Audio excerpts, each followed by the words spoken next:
Oke, baik. Assalamualaikum warahmatullahi wabarakatuh. Eh, nah, pada video kali ini, di sini kami akan menjelaskan tentang SIPAS atau Sistem Informasi Pemesanan Angkutan Sampah.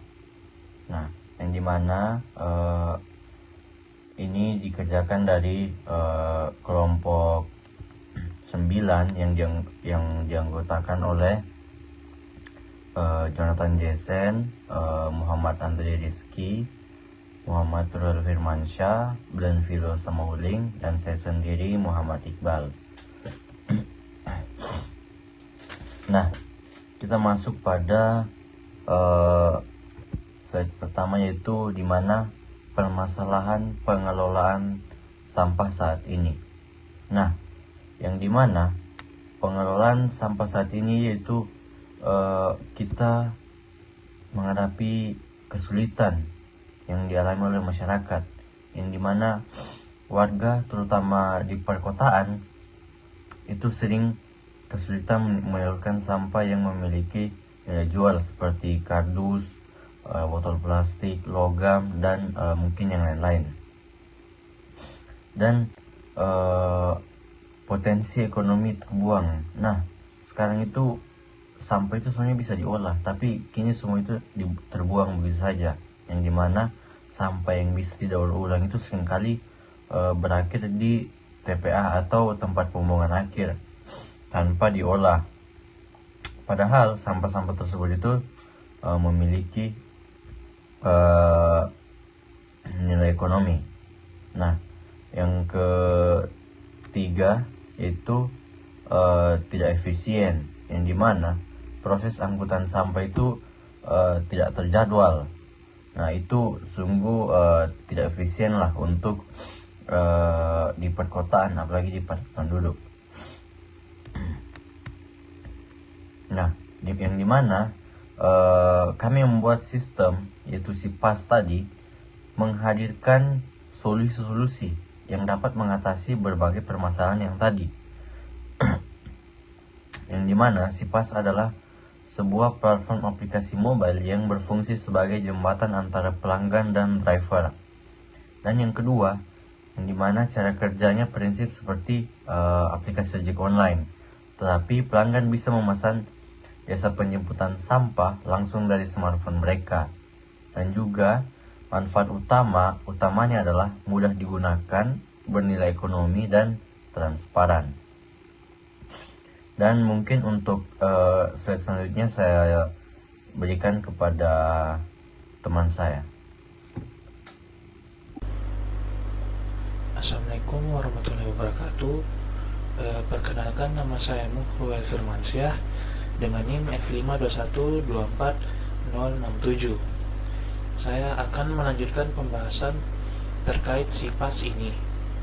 Saya akan menjelaskan alur diagram DFD dari aplikasi SIPAS. Oke, tanpa basa-basi, saya akan lanjut. Yang pertama, kita akan masuk ke diagram konteks atau level 0, di mana di diagram konteks ini kita ada tiga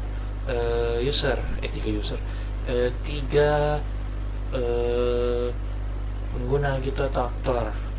Nah, yang pertama yaitu A atau pelanggan, di mana dia ini akan memesan driver di aplikasi SIPAS yang akan mengarah ke sistem aplikasi SIPAS dan cara kerjanya. Selanjutnya ada driver, di mana dia akan menerima pesanan melalui aplikasi SIPAS. Dan selanjutnya admin akan mengelola dan memverifikasi setiap hal yang ada terjadi dalam aplikasi SIPAS. Oke, kita akan memperdalam lagi ke diagram level 1, di mana di sini di bagian aplikasinya kita mulai dari bagian pelanggan, di mana pertama pelanggan akan melakukan identifikasi pelanggan yang bisa berupa login atau daftar pelanggan. Bila daftar, maka dia akan menyimpan data pelanggan ke data simpanan, yaitu di satu ini berisi data pelanggan. Bila berhasil login atau daftar, dia akan langsung ke halaman utama. Di mana di halaman utama ini pelanggan dapat memesan driver untuk akun sampah dan dia akan masuk ke pesanan angkutan. Nah, selanjutnya kita bagian driver, di mana pertama driver akan melakukan identifikasi. Sama juga dengan pelanggan, dia akan melakukan login atau daftar, di mana dia akan menyimpan data driver tersebut ke data simpanan. Setelah berhasil login, driver akan ke halaman utama dan bisa saja dia akan menerima pesanan lewat aplikasi tersebut. Nah, setelah itu kita masuk ke bagian admin, di mana di bagian admin ini dia akan menerima dan mengelola sampah yang akan diberikan oleh driver atau pesanan dari pelanggan. Setelah itu, admin juga akan mengelola data simpanan dari para driver. Nah, dan juga admin dapat melakukan verifikasi ke driver yang telah mendaftar. Itu yang ada di diagram 1.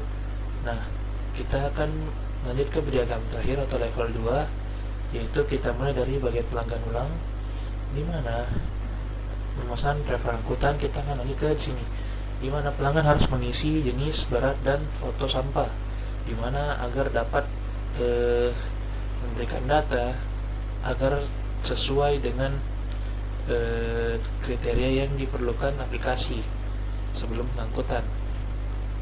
Setelah itu mereka akan mencari driver yang tersedia.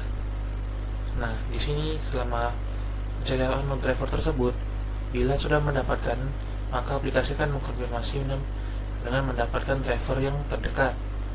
Nah, setelah itu driver yang telah sampai untuk akun sampah harus mengatur sampah tersebut, nah, buat siap dibawa ke bank sampah. Setelah itu pelanggan akan menunggu konfirmasi dari driver, di mana dia itu akan menunggu biaya dari pembayaran sampah tersebut. Bila dia sudah menerima jumlah biaya dari driver, maka dia akan melakukan pembayaran. Nah, kita lanjut ke bagian driver, di mana setelah dia menerima pesanan aplikasi, dia akan mengonfirmasi pengambilan dan akan menuju ke alamat pelanggan. Setelah sampai di alamat, dia akan mengambil pesanan angkutan sampah pelanggan tersebut dan mengecek ulang sampah. Di sini juga pas di pelanggan, dia akan memberikan sampahnya ke driver tersebut untuk dicek sesuai tidak apakah yang telah diisi oleh pelanggan tersebut. Nah, setelah itu dia akan membawa ke tempat pengelola atau bank sampah untuk didaur ulang. Nah, setelah itu driver akan melakukan verifikasi, yang dimana admin akan memberikan verifikasi kepada driver yang mengantar sampah. Setelah itu dikonfirmasi, dan setelah verifikasi, admin akan berikan ke driver jumlah biaya ke driver agar driver dapat memberikan nominal pembayaran untuk ke pelanggan. Oke, itu saja dari diagram DFD kami. Sekian, terima kasih. Selanjutnya kepada presenter selanjutnya. Sekian, terima kasih. Wassalamualaikum warahmatullahi wabarakatuh. Assalamualaikum warahmatullahi wabarakatuh. Perkenalkan, nama saya Bilentilo Samauling dengan NIM F521-24094. Sini akan saya menjelaskan bagian use case-nya kami, yaitu Sistem Informasi Pemesanan Angkutan Sampah atau bisa disingkat dengan CIPAS. Di sini pertama-tama kami menggunakan 3 aktor, yang dimana aktornya itu ada 3. Yang pertama itu ada customer, ada driver, lalu ada admin. Nah, setiap aktor mempunyai kegunaannya masing-masing dengan ketika menggunakan sistemnya kami ini. Dan saya langsung saja, yang pertama itu customer. Customer ini bisa melakukan di sistemnya kami ini adalah dia bisa meregistrasi akun, terus melakukan pemesanan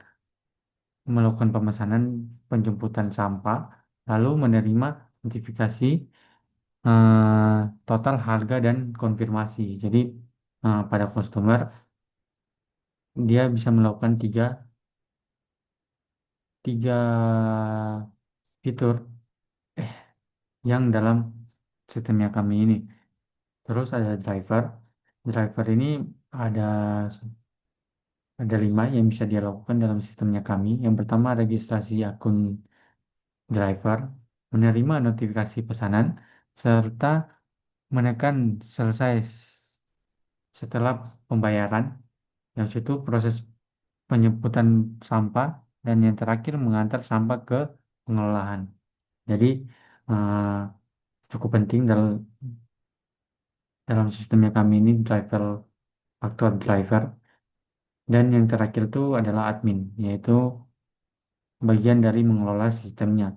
Nah, admin ini dapat melakukan di sistemnya ini adalah yang pertama itu menerima notifikasi deskripsi barang dan data drivernya.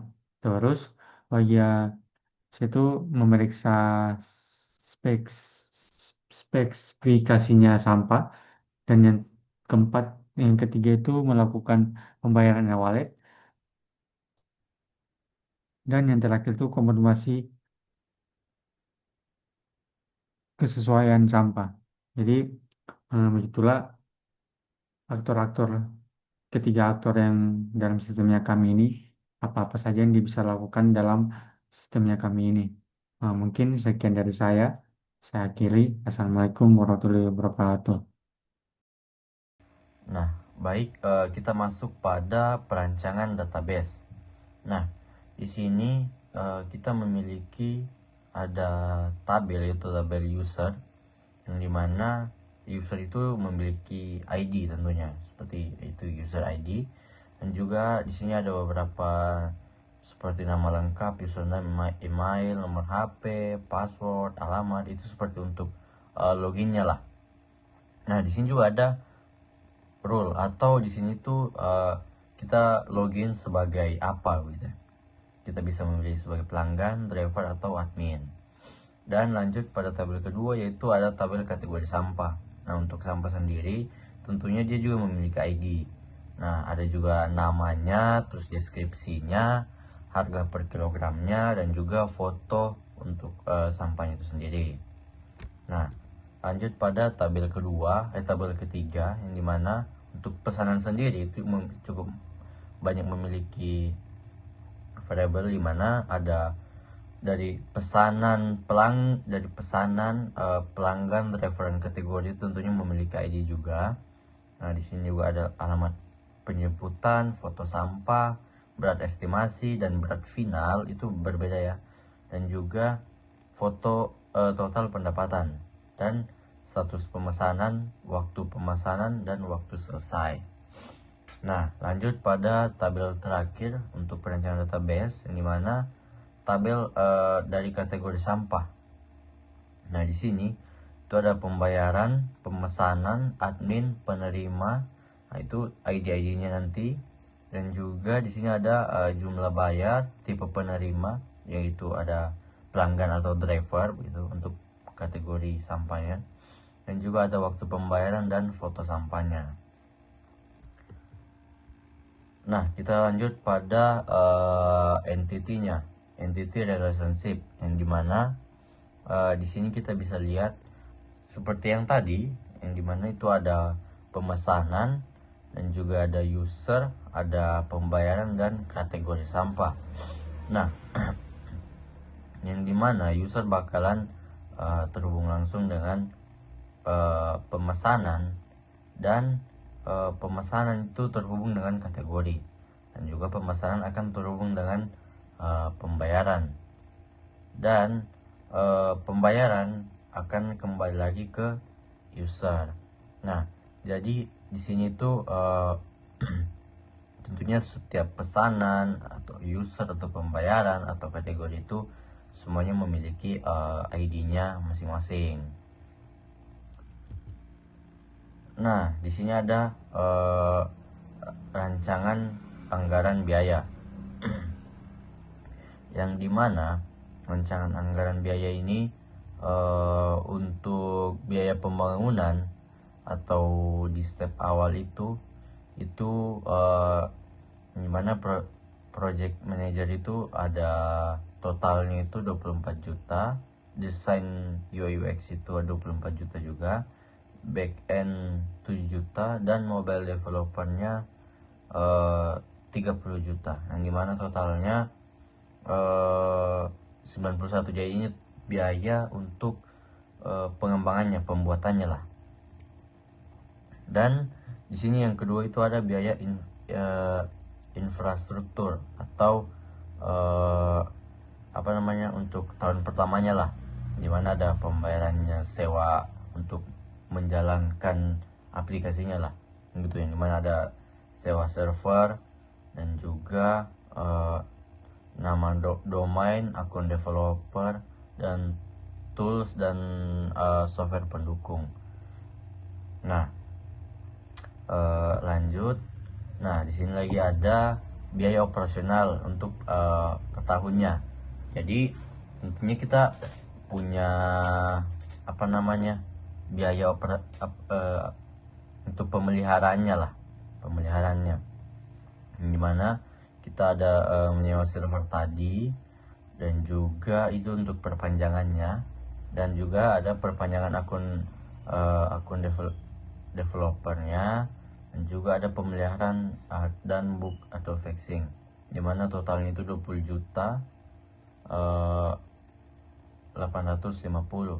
Nah, dengan ditambahnya tadi semua itu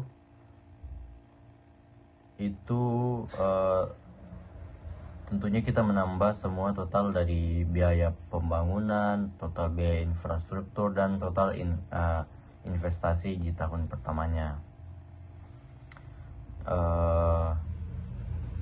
Maka itu bakalan totalnya itu sekitar 99 juta lah, 99.600.000.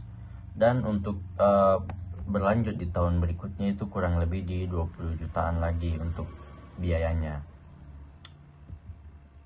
Nah, di sini ada time schedule. Nah, di time schedule ini yang dimana untuk perancangan dan analisis itu kita cukup di bulan pertama itu kita bisa selesaikan, itu mulai dari studi literatur atau analisis kebutuhan, pembuatan use case-nya, penyusunan proposal, dan laporan awalnya itu kita cukup membutuhkan 1 bulan di bulan pertama. Dan masuk kita pada perencanaan sistem, yang mana ada pembuatan DFD, perancangan basis data itu cukup di bulan kedua, cukup 1 bulan saja di bulan kedua. Dan untuk desain UI UX sendiri itu cukup lama, yang dimana dia membutuhkan 2 bulan di bulan kedua dan masuk kepada bulan ketiga. Dan di fase implementasi dan coding itu dimana ada pengembangan backend, di situ di bulan ketiga, pengembangan front end dan integrasi backend dan front end. Nah, itu tentunya juga memakan waktu yang lama, karena pastinya dia menggunakan 2 bulan gitu. Dan untuk terakhir itu di pengujian, ya tentunya di bulan terakhir itu ada pengujian sistem secara internal dan juga perbaikan bug atau bug fixing, sampai tahu ada kerusakan nantinya. Di sini saya akan menjelaskan desain Figma untuk kelompok kami. Yang akan saya jelaskan yaitu bagian pengguna. Jadi saat setelah masuk ke tampilan awal web, kita akan melihat ada 2 pilihan, yaitu masuk dan registrasi. Nah, yang pertama itu kita harus registrasi terlebih dahulu. Terus kita masuk sebagai pemesan atau pengguna. Baik, di sini kita harus registrasi terlebih dahulu. Ada nama pengguna, email, nomor HP, wallet, dan sandi. Baik, di sini akan saya mengkliknya. Terus lanjut. Nah, setelah sudah terisi, kita klik lanjut. Kemudian login dengan mengisi user ID dan sandi yang telah dibuat tadi. Kita lanjut. Nah, ini tampilan pengguna.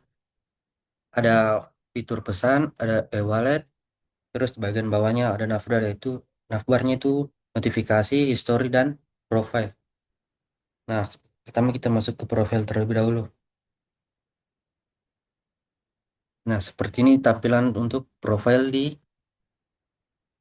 tampilan pengguna atau pemesan. Terus di sini juga ada tombol keluar untuk kembali ke tampilan awal. Kemudian di sini kita masuk ke fitur pesan. Nah, dalam fitur pemesanan ini terdapat beberapa yang harus diisi, seperti gambar sampah, kategori sampah, seperti plastik atau yang lainnya, dengan berat sampah, terus alamat si pemesan. Kita lanjut mengisinya, terus konfirmasi. Nah, setelah melakukan konfirmasi tadi, sini akan muncul notifikasi seperti menemukan driver. Terus kita sisa klik OK saja. Nah, otomatis nanti bakal masuk ke notifikasi pengemudi sampah tersebut. Kemudian di sini ada fitur e-wallet untuk melihat saldo pengguna. Terus di sini ada riwayat transaksi untuk melihat beberapa transaksi sebelumnya. Terus kita kembali lagi ke tampilannya. Nah, di sini notifikasi akan muncul bila driver telah sampai di lokasi. Kita klik OK. Di sini sama seperti tadi, history pemesanan. Terus ini profile. Ya, mungkin itu saja untuk yang saya jelaskan untuk bagian pengguna. Baik, perkenalkan nama saya Jonathan Jason Novianus dengan NIM F521244083 dari kelompok 9. Saat ini saya akan menjelaskan bagaimana rancangan desain aplikasi kami yang bernama CPAS dari sisi drivernya.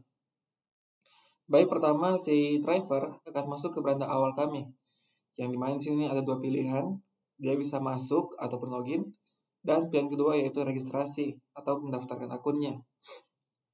Baik, pertama-tama kita akan masuk ke registrasi dulu. Di sini ada dua pilihan, registrasi sebagai driver ataupun pemesan. Kita pilih sebagai driver. Nah, di sini ada beberapa form yang perlu diisi oleh si driver sendiri untuk mendaftar, seperti nama pengguna, email, nomor HP, e-wallet, sandi, dan memfoto SIM yang dia miliki. Nah, bagaimana jika dia sudah memiliki akun? Jika dia sudah memiliki akun, dia memilih menu masuk atau login. Login sebagai driver. Di sini yang perlu diisi hanyalah user ID dan sandinya. Baik, di sini kita misalkan isi formnya. Kemudian kita lanjut. Nah, seperti ini tampilan untuk beranda si driver. Di mana di sini bisa kita lihat ada foto profil, username, email, statusnya, dengan notifikasi, e-wallet, dan history dari pesanan yang telah dikerjakan. Di sini misalnya kita buka dahulu misalnya profil. Nah, di profil seperti inilah tampilannya. Di sini terdapat username, email, nama depan, nama belakang, jenis kelamin, email, dan data pribadi lainnya. Fitur keluar ini dia akan logout dari akun drivernya dan akan kembali ke beranda awal seperti pertama tadi. Nah, selanjutnya di sini ada notifikasi, di mana notifikasi ini akan muncul ketika ada pemesan yang masuk. Notifikasinya seperti ini. Seperti nama pemesannya siapa, jenis sampahnya apa, berat sampahnya berapa, dan alamat penjemputannya di mana. Jika dia ingin menerimanya, dia akan mengklik tombol terima. Kemudian, dia akan langsung menuju ke lokasi sesuai dengan yang tersedia pada notifikasi tadi. Selanjutnya di sini ada history dari yang telah dikerjakan.